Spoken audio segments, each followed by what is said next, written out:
And good evening, everybody. This is Last Week Today. It's a compilation of the best stories of the week from Freedom Forum News, the What's Up Canada website, and the Ethics Over Fear Task Group. Now, Wayne Peters is my co-host, and Wayne, are you there? What's happening? Well, uh, in not so crazy departure from where we've been looking at things over the last week and whatnot, and we'll dig into a lot of that. But I've been doing an epic amount of research into investment and thinking, putting a lot of consideration into where I'm going to put my time and my focus over the coming days as these situations evolve, and where I'm going to put all of my energy into, whether it's learning Chinese or Russian as a second language, a third language, shall we say. Oh, I'm so disappointed at you. Don't you understand that America is forever? Oh, well, I do a lot of work with the folks down in Pittsburgh there with the Wendy Bell Radio Network, and Oscar Della Blue, that one of their southern correspondents. When I listen to him talking about what's going on in the border of Guatemala and Mexico and what's building up and wrapping up there, I'm not so sure speaking American is the go-to future either, with the size of the invasion that's coming their way. Oh, I have much sympathy for you. I hope you're wrong, but I have much sympathy for you. And and Well, at and least the logic is sound. Whether I'm right or not, that remains to be seen. But the logic is sound. and remember, everyone in the audience, everyone watching us tonight, if you like what we do, please remember to like, comment, share, and subscribe to this program. And remember to pass it along to your friends. And that reminds me of my first story, our first story for tonight, something that's a personal anecdote of yours, Wayne. Our first story tonight is about the most hated social media organization in the world, Facebook, Meta, whatever you want to call it.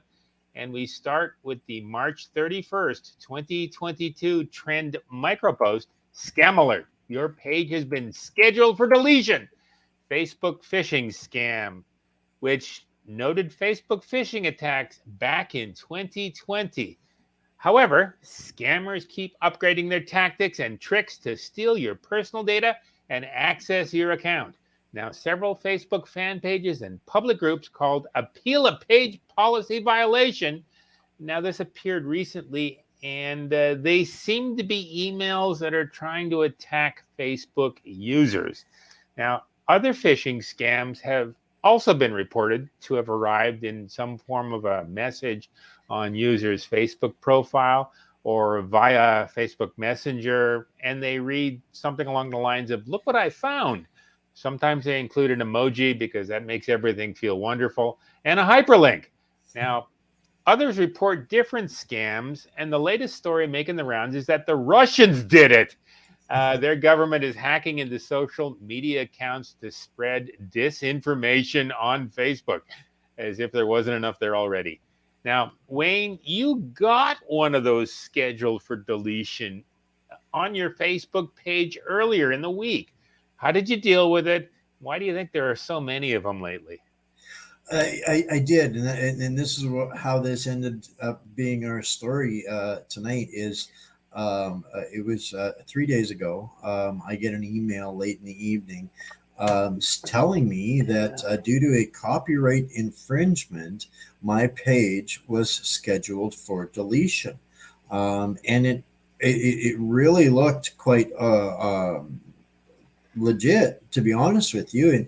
And I made some comments and posts on Facebook about what I was seeing happen, and there was an option provided to contact us if you feel that there's an error in this, which is, also I followed the steps, and it started to take me through a process of pages and very official looking, very exactly what you would expect from Facebook, and trying to get me to reconfirm all of my information one little bit at a time, my phone number, my this, that, and the other thing. And the minute I backed out of it, and I took some screenshots and I sent this to my security buddy, and immediately after I backed out of it, my phone started to ring, and I got 4 phone calls from California, which I did not respond to. I had several login attempts over the next couple of days, one originating out of Vancouver. But these guys are on the prowl, they're on the hunt, and this was why how we came across this article was in looking at this again, is that these guys are correct in this article. They have jacked up their abilities, their tools, their skill sets. And the one of the trigger things, guys, is if you're not getting a notification on your Facebook page, don't buy anything into anything you receive via email. That's tip number 1. Number 2 is, before you're giving out any information, double check that it has the appropriate corporation. There was no meta stamps. Everything was labeled Facebook through every step of the process. So I was really concerned with the sophistication of this. These guys are jacking it up. Yeah, of course, it's Russia. That's kind of one of the things I've been mocking today. 50 years ago, it was the Russians did it. The Russians are coming. And here we are, 2022. The Russians did it. The Russians are coming. No, guys, these aren't the Russians. These are just genuine information hackers who are intent on doing bad things with your information and who you are. Information is the most prized asset in the digital warfare space right now. And if you're excluding yourself from it, protecting yourself from it, you are by nature a target in this war. So protect yourselves, pay attention. A couple of little things, do your due diligence before you give out any information. And if it comes via email as a first point of contact, don't do it. I would tend to agree. I noticed you gave me a call about 2 weeks ago. You said that it looked like my website had been hacked, or my Facebook page had been hacked. There's all sorts of weird things going around online these days. We need to be careful about them. And you're right. Media information, personal information, is the most important thing online. And I'm trying to make that a segue into our second story for the night. So I hope you have patience with me. I'm not sure if I totally succeeded with it. But our second story for tonight is 40 new media outlets we need to know about. And tagline is pretty simple. Do you hate the CBC? Do you dislike the lies and false narratives favored by global news? Does CTV make you puke? Then you need to check out the April 5th, 2022 Freedom Forum post. Hate the legacy news? Then check out the 2022 Freedom Forum listing of Canadian new media outlets. Now, there's about 40 of them, and I was shocked at how many I could find just a quick search. They're independent new media outlets. Some of them are Facebook aggregators. Some of them are YouTube videographers. Many are pundits. Many are academics. And a number of them are actual real journalists who dropped out of the legacy and decided to join the good guys and leave the dark side. And all are obsessed with actionable information you need to know during these troubled times. Now, the last few years have seen an incredible growth in independently owned new media outlets. Now, Freedom Forum and What's Up Canada, that's Chuck and Wayne, we are on the front lines of this revolution. And in 5 years, they will be, and we will be, essentially bigger than the legacy media. We will be profitable. We will be without government funding.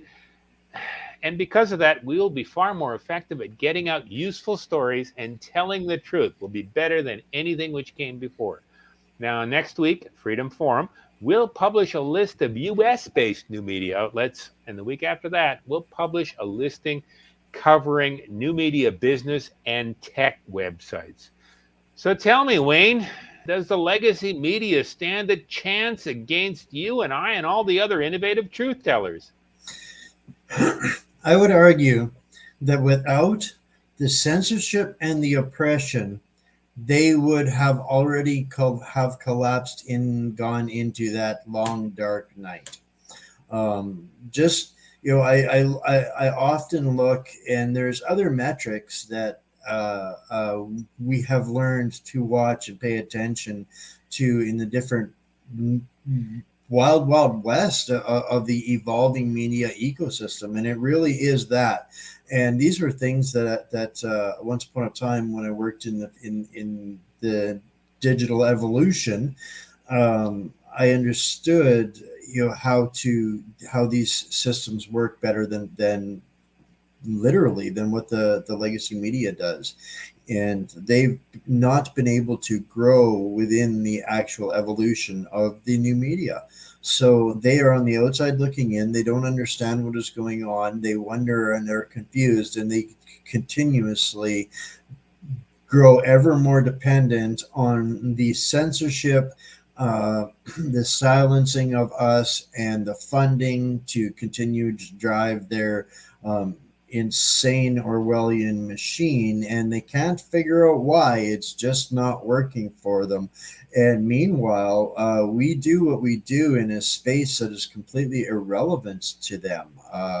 We don't even pay attention to them other than to continuously debunk their truths. And I would almost argue, or I would absolutely state that without that support of Castro-esque censorship that we're seeing here in Canada, they would already have collapsed. So it's people are looking for us regardless of that. We're developing, evolving, and you're going to start seeing some moves of the kind of the guys that have become the foundations of this. We've helped others, we've taught others, we've worked with others. It's our network that makes us who and what we are, and how we've developed that community. And that's the one thing that they don't understand. They cannot and never will be able to develop community, and ours is only just starting to run, and it's becoming a powerful force.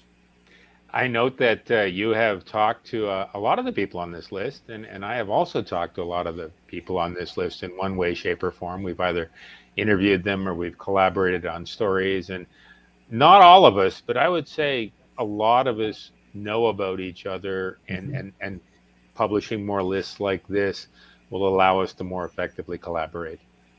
It's becoming so where on the primary, what used to be the primary platforms, the Facebooks, the YouTubes, the Twitters, uh, people have already accepted that we have been exterminated there.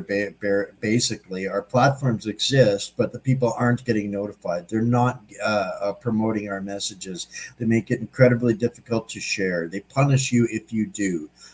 These kinds of things. So people are slowly, not because we want them to specifically, but because they're being oppressed out of the avatar world that they have grown up in the digital space, being Facebook. They're starting to adapt and assimilate to other platforms, and these alternative communities, these parallel systems, are starting to become forces of actual serious nature, as far as for the amount of information we're able to transfer. I mean, I the game, the meme game on Wimkin is way better than it is on YouTube or Facebook or YouTube. Like, I'm just saying. I would tend to agree, and I notice there's such a range of the types of coverage these shows all do. There's almost traditional new media companies like the amazing Polly and Calgary Freedom Central. And Can Polly is one of my favorites. He actually does reference the legacy news. He provides an overview, tying together all the legacy news stories every morning, and I think he's very good at it. I love Mark's work. I've had him on my show. We keep trying to connect to do more things, but what we're going to start to see is some of these people that have become the mainstays and the staples starting to coordinate more and work better together, work more progressively together in how we do things. Right now, we respect each other's work. We work together when we can. And we stay out of each other's way, and we support each other where we can. But we're going to start seeing some coalitions starting to come together that are going to be able to even make a larger impact. And I'm so excited by those days coming. And we're going to be working on that as well. So people are going to start to see people from alternative medias on more of our platforms, more of the shows that I'm doing through What's Up Canada. It's got some great guests coming up that people will never have heard of before and will absolutely love and adore and cherish when they do. And we're rebuilding those communities on our own outside of the system. The platforms that we've been developing, yourself with Freedom Forum News, myself with doing a complete rebuild on What's Up Canada and the free Ethics Over Fear organization, has been a massive amount of work, but it's going to pay off at the end of the day because we're no longer dependent on these corrupt systems like Meta that is tanking almost as fast as Disney and Pfizer. I also noticed a number of people like Shadow Davis, people who are alumni of organizations like Rebel News, who've started up their own almost audio station or their own commentary show, and they bring a certain professionalism to the alternative news that's growing fast. I also really like some of the things they talk about. I mean, we've got some great role models who have walked away from that system and are showing us exactly how to do this and working with us and helping with us. And I refer specifically to people like Shadow Davis, people like Wendy Bell. Oh my goodness, she's amazing what she's done. She's literally creating a new model for the new and independent media to follow. And I am eagerly learning everything that I can through working with that organization, through the WIMCN organization. We're able to be able to help and develop this new ecosystem in leaps and bounds, exponentially more quickly than even imagined 6 months or a year ago. So for that, we have to give the thanks to the corruption that we face. And this is a beautiful thing because it's kind of like the Lord of the Rings when everybody comes together at the last second in mass numbers. This is what we're seeing, and we're getting a lot of support from these organizations. And this is what we have to do, guys. Stop supporting Facebook, stop supporting YouTube, and start supporting the people that are actually building it with you in mind. And I got to mention one more thing. There is a sprinkling of people who are very tech savvy in this list. I mentioned specifically an organization called Not TV, which is out of Ottawa. They do almost daily live streams from Ottawa. That's where they got their fame out of. They were doing trucker convoy pieces. And they use blockchain technology and a lot of really alternative stuff, which makes them reasonably close to being immune on their platform from any sort of censorship. And I look forward to seeing more companies like that in the future as well. There's big developments coming. Out of necessity is born solution. And the internet, as people have known it for the last 25, 30 years, was created as a solution. But the people that initially created it have seen the Frankenstein that it's become, and there are alternatives that are being developed and that are starting to work their way into the system. But when it becomes more the norm, when more people know about the alternatives that are there, the more acceptance comes, the more freedom that comes with it, with a decentralized internet, with decentralized systems. And this is kind of, at the end of the day, if we want to look at what we're doing exactly with the media as we're rebuilding it, revisioning it, is exactly that, a decentralized media that comes together for centralized messages, truth, news, and information. I would agree. And I feel really bad about one thing. Barry Prince, a very good radio host, just logged into the comment section and said hi, and I forgot to include him on the list. I'm really sorry, Barry. I'll update the list. I'll fix it.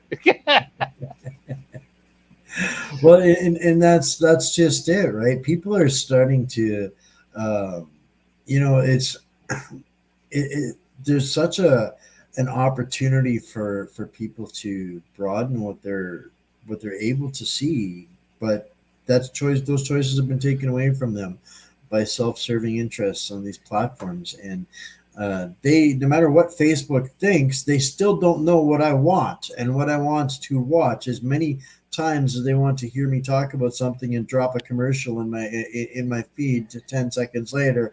That's still not real.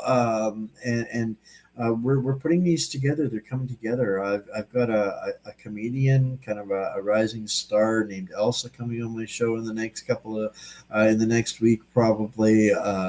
So these things are starting to come. They're starting to evolve naturally, and there's a huge thirst for it. And we're going to start to see some of the people that are working their way through all of it and developing these come together into almost super alliances in fighting the narrative. And at this point, I would challenge that the the new media, the us's, the 40, 50, 100 that are going to make this list, are already by far the staple for people that actually make a difference in the communities that they represent.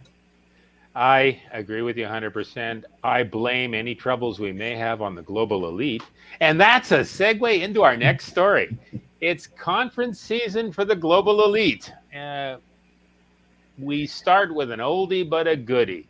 The March 17th, 2021 Beyond the Narrative post, Canadian members of the World Economic Forum, which lists essentially hundreds of past and present Canadian politicians, pundits, academics, and business people who were and or are still members or participants in the World Economic Forum. Now, many of them attended the recent World Government Summit in Dubai last week. They include Justin Trudeau. Other members of the World Economic Forum include Trudeau, Chrystia Freeland, and Jagmeet Singh, the three most powerful politicians in Canada, plus a plethora of past and present MPs, members of the provincial parliament, and others who just happen to have gone through the World Economic Forum at one point or another. Now, no doubt many of them will be attending TED 2022, scheduled for April 10th to 14th in Vancouver, and featuring a dozen sessions of TED's famous talks, plus performances, interviews, and other surprises. Now, one of those surprises is Bill Gates, who's a regular contributor for the WEF. He's scheduled to speak, as is Elon Musk, who is another regular contributor to the WEF. Musk is also the richest man in the world these days, and he's got some African heritage in him because he's from South Africa. So the richest man in the world is no longer an old white dude. I think that's important to note. Now, the important spring conference season reaches its fevered conclusion between May 22nd and 26th, when the 2022 World Economic Forum, also known as Davos 2022, that's when it'll take place once again after a 2-year hiatus in its normal home of Davos, Switzerland. And all the WEF people will be there. Now, the tagline of the 2022 event is "Working Together to Regain Trust," which to me says all you need to know about the success of the last 2 years. Wayne, I heard some of your trucker friends were going to meet Bill Gates in Vancouver. This is quite just a seed of something much bigger that we'll be covering an awful lot of in the next couple of weeks. We'll be developing stories along this line, but this is where we're going to start, thanks to this event that starts on Monday and runs through Thursday, and there is welcoming committees, shall we say, that have been developing all across Western Canada and Western North America, U.S., Northern U.S., that are coming to greet these dignitaries and speak to some of the things that they're going to be speaking about. Um, but now I'm going to kind of segue that into something that will people need to know and understand. This is such a significant conversation that this is not a one and done discussion. The entire subject of the World Economic Forum, the United Nations, what these guys talk about at these TED Talks, who's going to be attending these TED Talks, what they're going to be talking about at these TED Talks, these kinds of things were absolutely of zero interest to anybody a year ago. You were nothing but a tinfoil hat wearing, complete lunatic, raving lunatic, conspiracy theorist if you discussed any of those things. A year later, right here, right now, these things matter in a much bigger way. And we've been doing some digging and some homework and some diving, and oh my goodness, we are going to seriously stir the pot with what people are going to start to see coming together over the next couple of weeks with exposing these people. One of the things that I want people to understand right from the beginning when we're scrolling through pages like this, and I'm already seeing it in the comments here, guys. Just because they appear on a World Economic Forum page as a picture and a comment, that does not mean they are World Economic Forum members or players. This is significant foundational piece of information. What happens is the World Economic Forum, on their discretion, adds a placeholder card for every politician in every nation that they have an interest or a stake in. So whether Pierre Poilievre is a member of that is not the indication that we are trying to make here. We are not saying in any way, shape, or form that everybody that appears on those World Economic Forum pages is a cohort or a culprit of the World Economic Forum. Stop that messaging. We need to stop that messaging. And in order to stop that messaging, we have been doing the homework. We are going to connect the dots to all of these people that do have influence, that are unethically practicing in some of the positions based on other people's interests. And that is the work that Ethics Over Fear has basically been doing and diving and digging into. And man, people are going to be mortified, shocked, and stunned when they see the tier system of the involvement. This is not just a World Economic Forum list that we saw there. This is not the Young Leaders program that we see featured about. This is broken down literally to a recruitment system that reaches down and has literally infiltrated the municipal level in every major urban center in Canada. And that is where we need to start looking at who is making the difference in how these things happen, because we know that this is foreign top-down ideology with bottom-up municipal up implementation. So this is where we need to start understanding, why are these people doing these things in our municipalities, and who are they connected to, and where does this chain of command and hierarchy work? So just because they're in there doesn't mean they are guilty or evil or whatnot. But I promise you, you will get to know and learn about everybody that is in there and how they truly are connected. We are going to learn every place that they have worked, gone to school, lived, associated with, who they're married to, what universities and colleges they went to, because I'm tired of these people owning both sides of the discussion. I would tend to agree. So what you are saying is that they got a lot of photos on their website. Not all the photos are associated with the WEF, but what the WEF is doing is important. We should know what's going on. We should know the players, and we should understand what they're trying to do. Some of it's not good for us. The 5-alarm fire, guys, right now is because there's deadlines. There is best before. There are dates of stamp. These are targeted goals for the World Economic Forum and the WHO. Is the pandemic, the International Global Pandemic Treaty, guys? This is the biggest nightmare facing the entire free world as we know it right now. They are trying to get things stamped by May, signatures in place by August. This goes into enforcement at the beginning in May of 2024.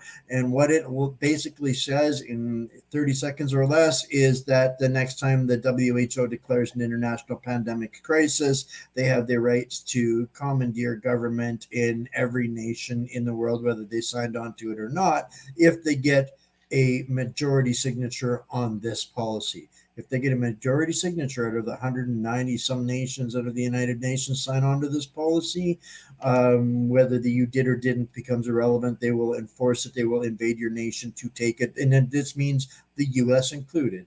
If the U.S. says, no, we didn't sign it, it doesn't apply to us, this is the danger of that treaty. There is an organized international resistance working hard on this. We are directly connected and plugged into that. You're going to be hearing a lot of that from the What's Up Canada platform and the Ethics Over Fear platform. So help us keep fighting, guys. It doesn't just work to defund the legacy media. We have to fund the alternative as well. We don't just drive and ride around and work on unicorn farts and good intentions as much as we wish that we could. It just doesn't work that way. You're going to ask for money, aren't you? If that, I absolutely hate to do that. There's alternatives that we're developing, guys. We can work together. We're developing things. Check out our website, whatsupcanada.org. Lots of changes coming on there. We've made partners in some businesses to help us develop a merch line, and we can do the same thing for those that are employed out there and want to support an independent free media. Let's do this. It's time. And like this, you follow Wendy Bell and see how it's done. And this is what we're going to do too. And we got to wind up right now. To produce this show, like Wayne says, we depend upon you, our loyal viewership, to contribute funding as you are able. Now, send money to me by electronic transfer to mr.chuck.black@gmail.com. I'm poor. I'm about to get kicked out of where I've been living for the last 3 months. I could use a little bit of help. And Wayne, where again do they send you money? whatsupcanada.org. Donate at whatsupcanada.org. Send an email or a question. If you have any question, find us on Wimkin. We're making our new home. And we couldn't do this without the good intentions and the good hearts of people like the producer, Ed, carrying all of the heavy lifting out there today. So keep us going, guys. Works for me. Ed Jamasek, Ed, directed the program, and Wayne Peters compiled the intro and the extra. Now, good night, everyone. Ed, if you could run the end credits.